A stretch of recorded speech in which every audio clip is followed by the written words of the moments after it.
Poop of the impala. Impala, it's an impala. Yeah. It looks very dry. So this is completely another day for me, and it is the first day here again at Lake Eyasi, and the plan is to go down to visit the Hadzabe again.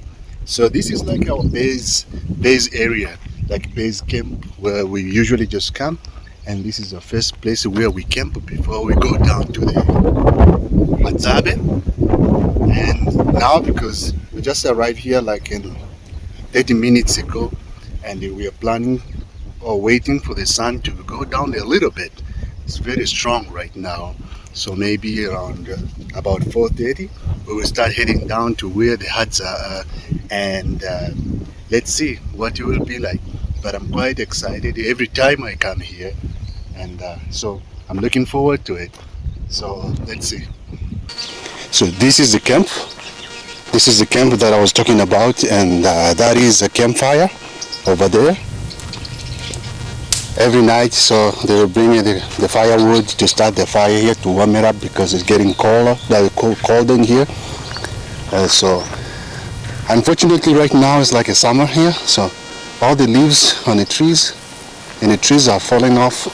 You know, the camps look a bit too dry, but in rain season, this is the most and beautiful camp you can wish actually to be.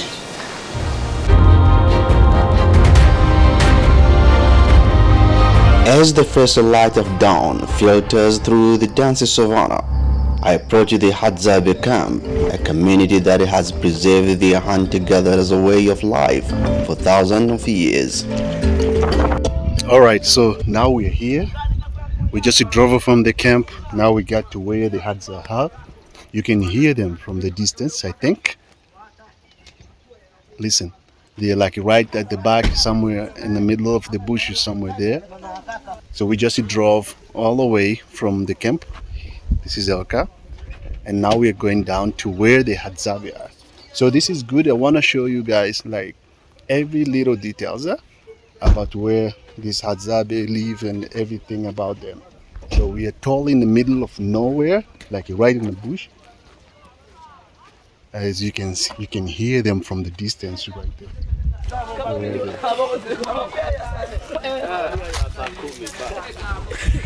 Can you hear them? Yeah. So yeah, it is now the sun is better. It's yellowish in color now, and it means it's going down slowly. So this is really good for us to be here because it has been very, very hot, but now it's better. It's much better. So let's get closer to where the huts are. Today, I step into their world, eager to learn their ancient skills. Good morning. What a peaceful sight. Gathered by the fire, sharing story of the hunts. I feel incredibly lucky to be here. All right, so they're starting from there, right? And there we go. So as I mentioned before, so we just made it here to the Hadzabe.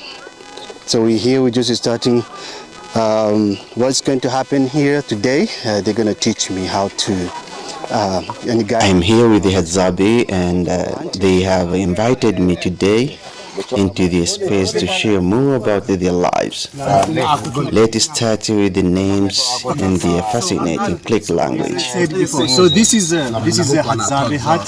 The way it looks like it's been made of woods and grasses. And here we are today. What is going on is today Hadzabe want to take me out, go hunting and learn about every single detail, how they track the animals, how they can tell where the animal went, and to allocate every little things. So just to understand the whole strategy they use to get a prey. So today I'm here, they invite me over, and I'm happy, I'm quite excited. So by the way, my name is Rama, and your name? Ono akanabe kwa Mogesa. Komogesa. Mogesa. Komogesa. Mogesa. Ono akanabe iya. Ono akanabe angusha marori. Ono koko akanabe kokombi abe koko bipi kote muicha kukutakasa chata. That is it's such a click name. what? Kokombia, wherever their name is very hard. So yeah, without further The Hadzabe's language is one of the last click languages in East Africa, a beautiful and intricate aspect of their identity. Now we dive into the tools that define their hands. These arrows are just sticks with a sharp point. They are crafted for a specific purpose. So Bawa, mshale za nielekeze. Each arrow has a story and purpose. This one is for a smaller game, while the thicker arrow with the hardened tip is designed for large animal. The poison tip arrow made with a natural toxin showcases their deep knowledge of the environment. The arrows and the bow, this is bow, this is all the spears. So what do? They can hunt the big animals to the smallest one by using all these kind of arrows. They have it here. Unajua inaua nini hapa, inaua nini, inaua nini? Baya.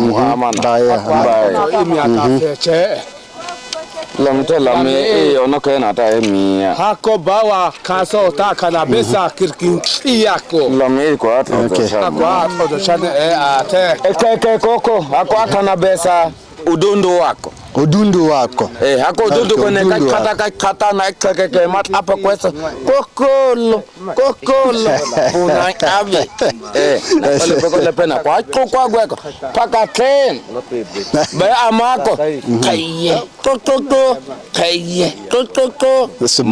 Okay. Amakali jako kelek yako udundu wako. So this is one of the arrow, they call it udundu wako. It is specialized on hitting birds. So that's why it was making this noise because it's only mainly for birds. It has got a stop point here. So when it's hit the bird, it doesn't go through all the way in. It is stopped from some point there, so the bird doesn't get completely destroyed. So this is called udundu wako. Udundu wako. Udundu wako boko. Hakabita tona kwa hiko lacton. Kwa hiko lacton. Hiko wa lacton ya. Kwene kata na kekecha chaba bipuna abi. Chabako. Bako chako.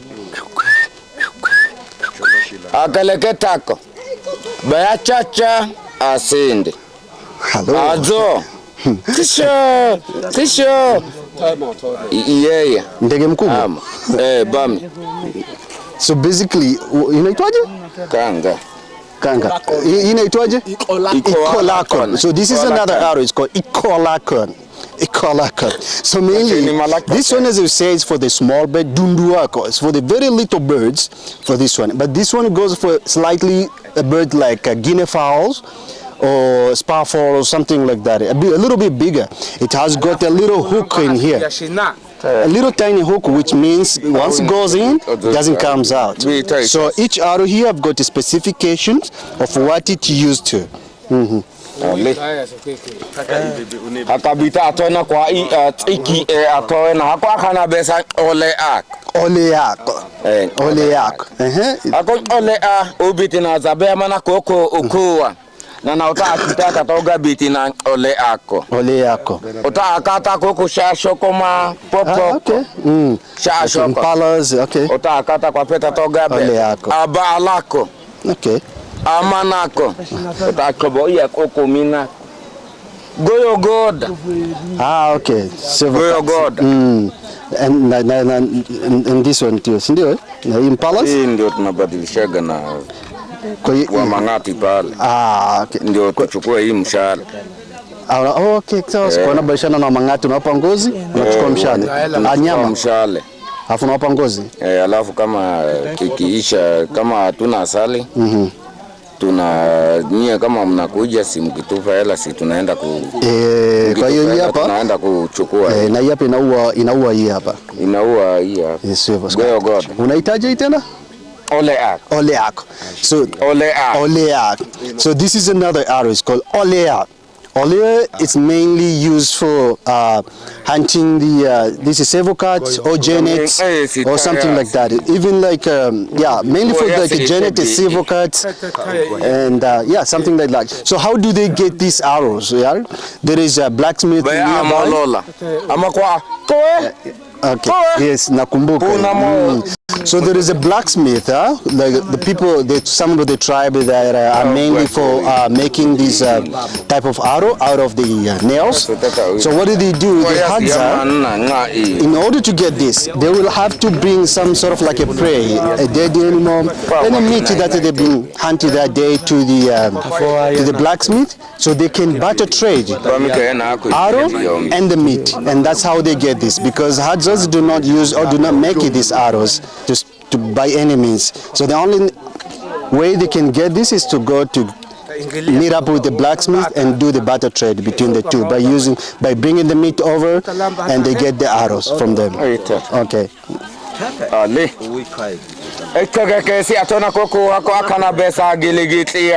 Giligili yako.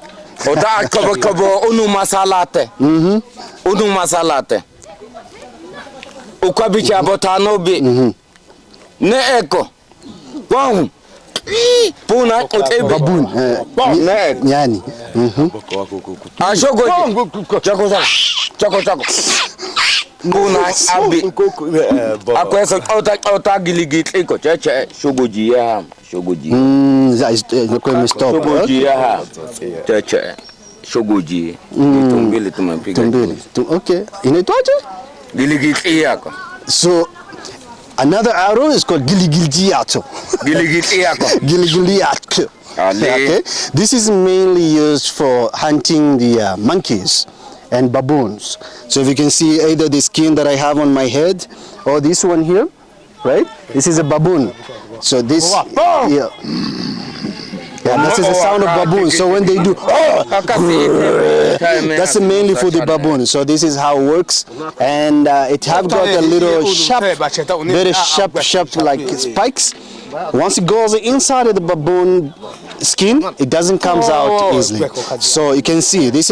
Now I've got 4 different arrows, and each of the arrows have got its own use. As up to now. Okay. And this one?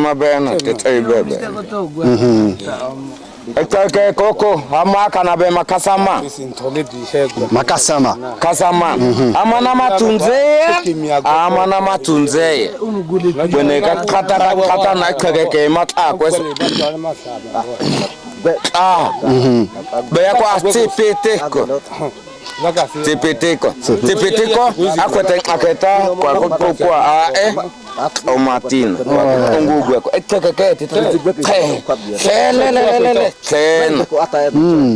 tipitiko kasama ba nina wani ne Gulu, Kasamaba. Okay, Kasamaba. So this is another arrow. It's called Kasamaba. It is very sharp actually. If you look at it, and both sides is very sharp, very, very pointed. But this one is mainly used for hunting the bush pig. Could be kudu? No? Okay, mainly like a bush pig. It's an average like okay, average animal like a kudu, maybe dick. You can go for this one because it's very sharp, and once it goes in, it's easy to destroy the bush pig and just get it down. So this is another one. As you can see, this is the 5th different arrow that is mainly used for different purposes. Ako kana besa kadani yako. Ako kadani kone kata na ikeke kone ikekwa sana na kuushi nande kone nde chiyako paka kwa konkoloko kwa dulu na kanka takobo akasum bayako popoko Popoko aboko wako. Ah, okay. Popo wako. Kudu. Beangana. Beatinga o. Beako dongoko. Beanak om. Nakoma pagapa ako. Ichan. Beako adongoko. Kwekwe. Dongoko. Dongoko ni nini yo? Pundamilia. Pundamilia. Kwa hiyo hii inaitwaje? Adani yako. Ah, okay. Yeah, adani yako. So this is a specific other arrows, but this one have got the poison in it, which they call it adani yako. They apply on the arrow. Actually, the poison comes from this type of plant is called desert rose. Adaniako, they call it. So it's very dangerous, this one. And of course, as for now, I think it's a little bit dry, so you can touch it or whatever for now, but don't put it in the mouth or something like that. You have to be very careful. And this arrow is mainly used to take down something like a big animal, like an antelope, a big antelope like a kudu, a zebra, wildebeest, such a big animals. So this is one specifically for big animals, and that's the reason why it just got the poison on it. It's called adaniako. So, as of for now, this is all the arrow that are the type of arrow they use for the daily life hunting. And what else? Now we're going to take an action, go out for hunting and see what we can do. Yeah, sorry? Okay. Yeah, but it means thank you. It means yeah. Okay, let's go. Hamana! Let's go, Hamana! Hey! Now the hunt begins. The Hadzabe rely on their sharp instincts, honed over the generation, to track and hunt in this vast land.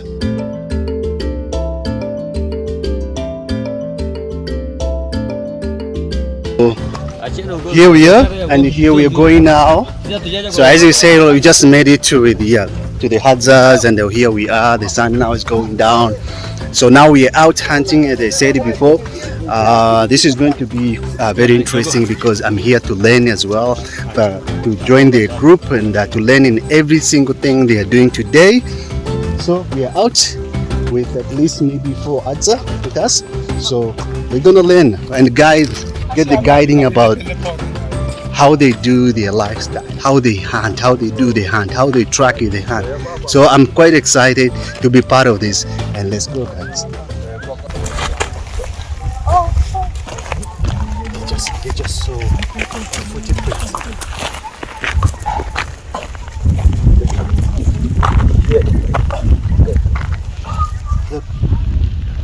They show you the hunting.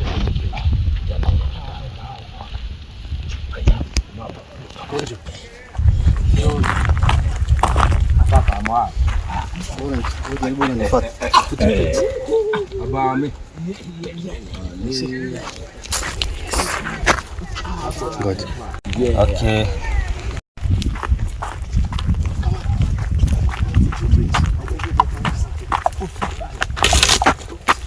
What do you see here? To the untrained eye, it is just a smudge in the dirt, but to the Hadzabe, it is a road map, a clue pointing to their next meal.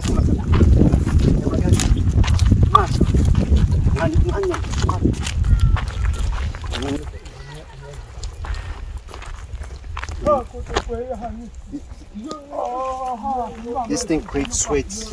Yes.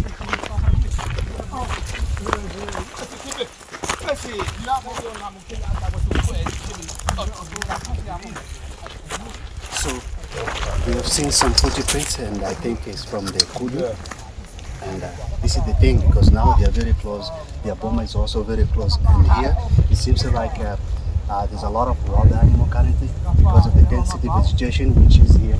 So as we just walk out of the camp, now we just came across with a lot of footprints.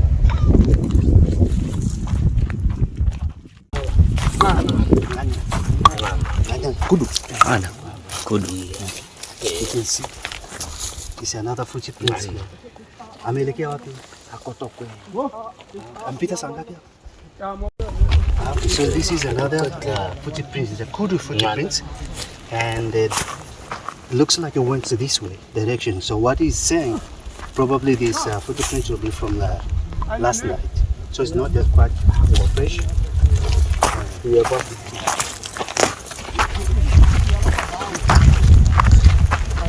This is very interesting, just to learning the way behind. Every movement here is calculated. It is not just about shooting an arrow, it is understanding the rhythm of nature itself.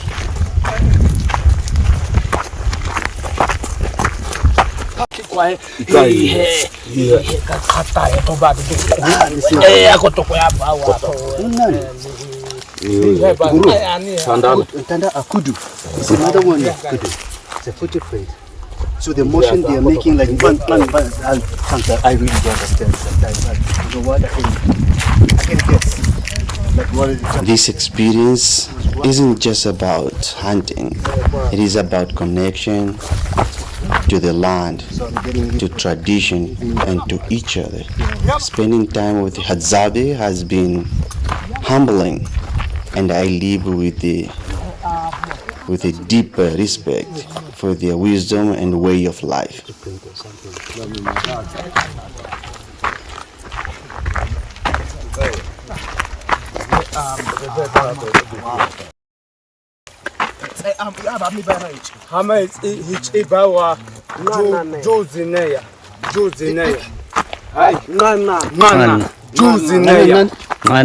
Poop of the impala. Impala, it's an impala. It looks very dry. Ya juzi bawa amekunya nji yake ndo hii ulu wamo.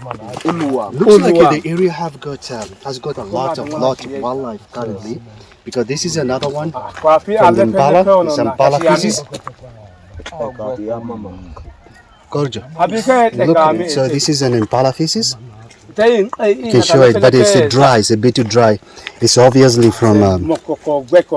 He said juicy, like 3 days ago, or something like that. Pretty dry. So, but this all this is very promising. It means there is a lot of wildlife around.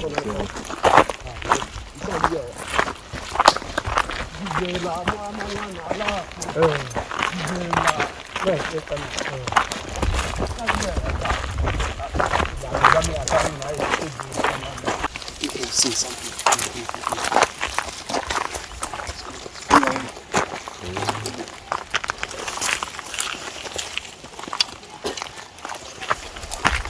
It was a bird. I think it was a dog. Birds. But it took off now.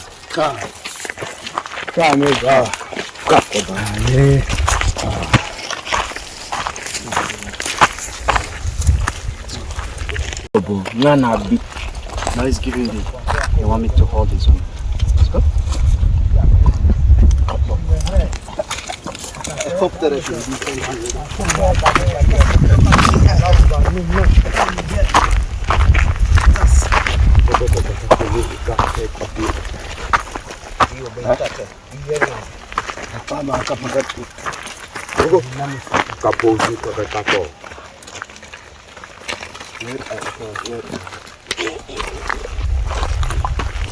We found another footprint.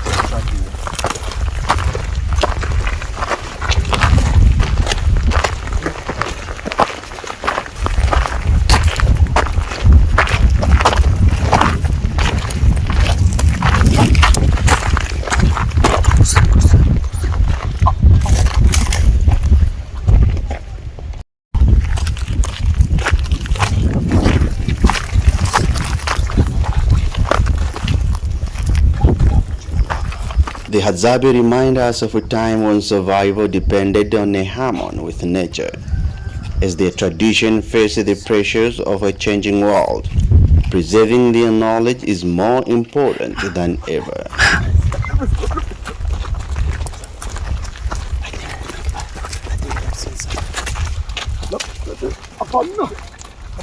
I just missed it.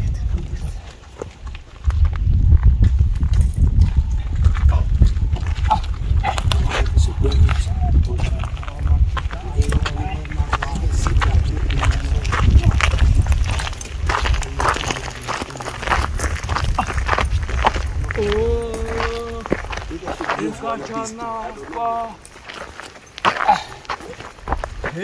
bawa. Bawa.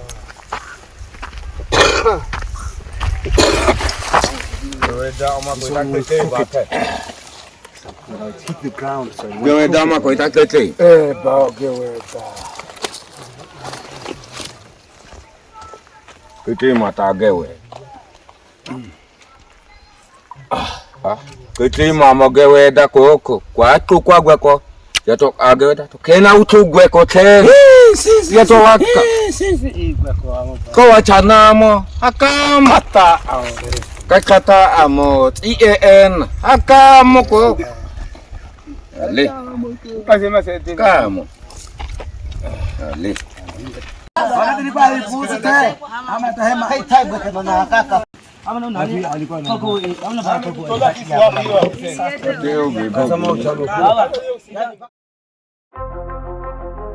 In some of the most inhospitable places on earth, tribespeople and different culture have lived for thousands of years.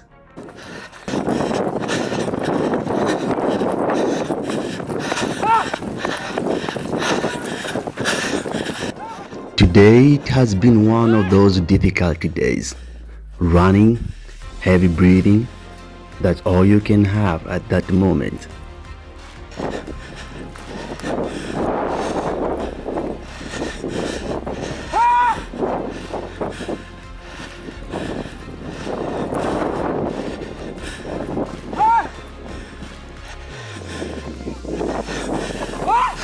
Especially when they have targeted what they wanted.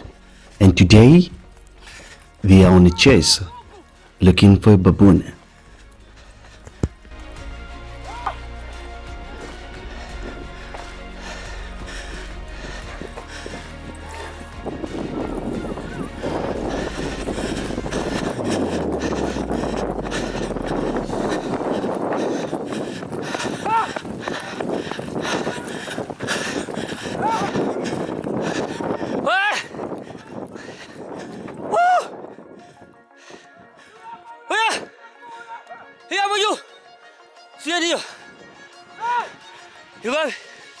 Igual.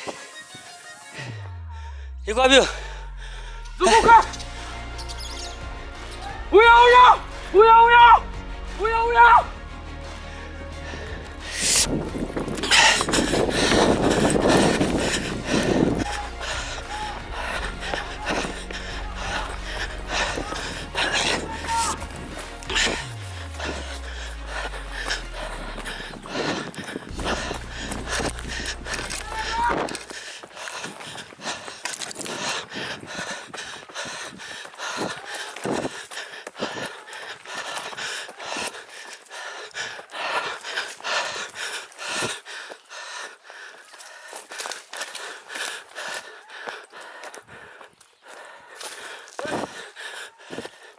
The distance the Hadzabe people walk to find food can always vary depending on numbers of factors such as the season, availability of food, and location.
The one thing that I have ever experienced is the Hadzabe never give up.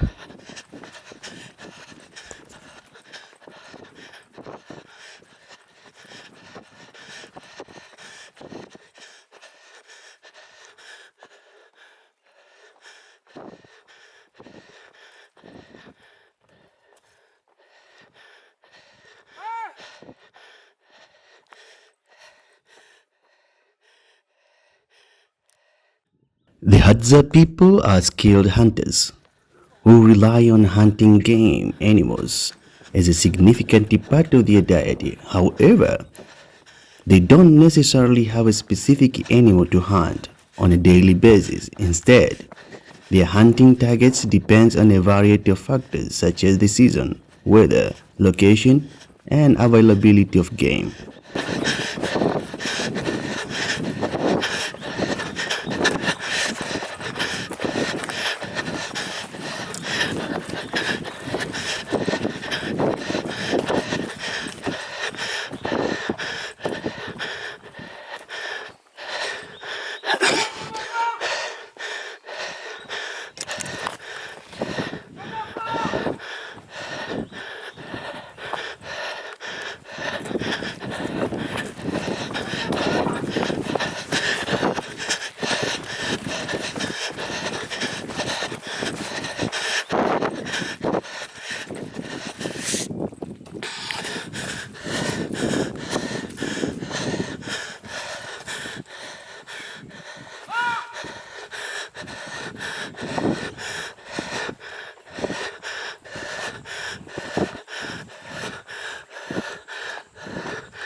Baboon is an arboreal mammal. They live in a troop and always help each other to fight off enemies. However, baboon is one of the favorite food for the Hadzabe.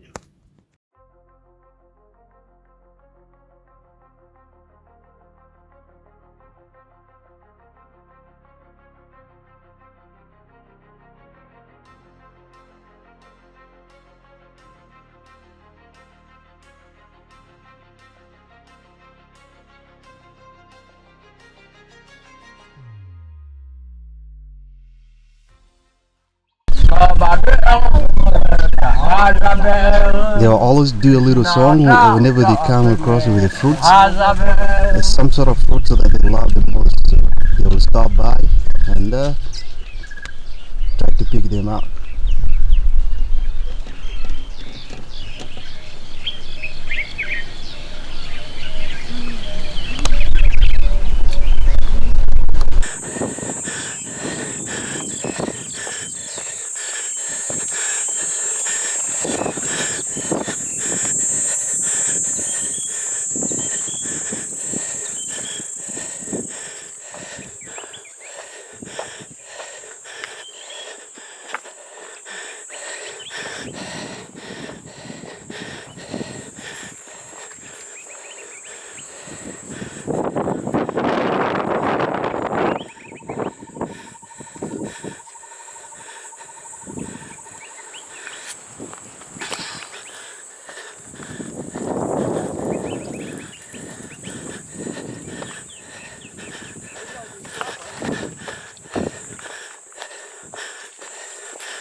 juu. Wako kwa juu. Wako milimani.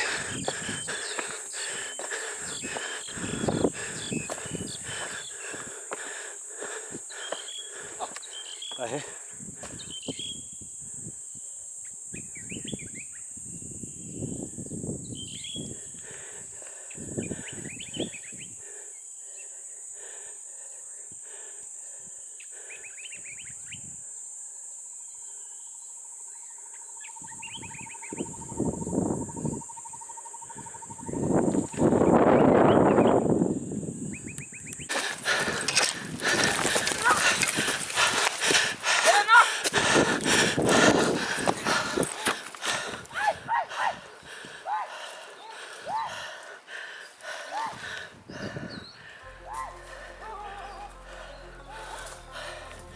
Coba, nyanyi apa?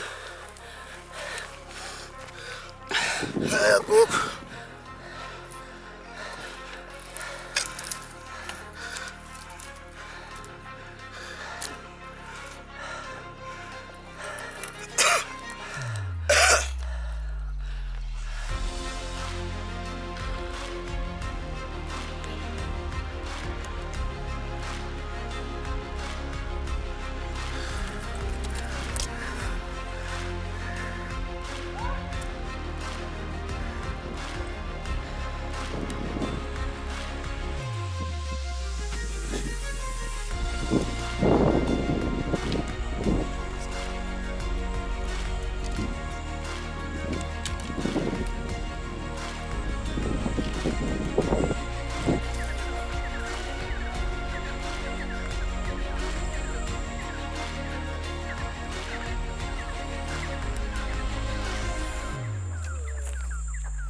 Kama ikai pio maya etina sabe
Show her car.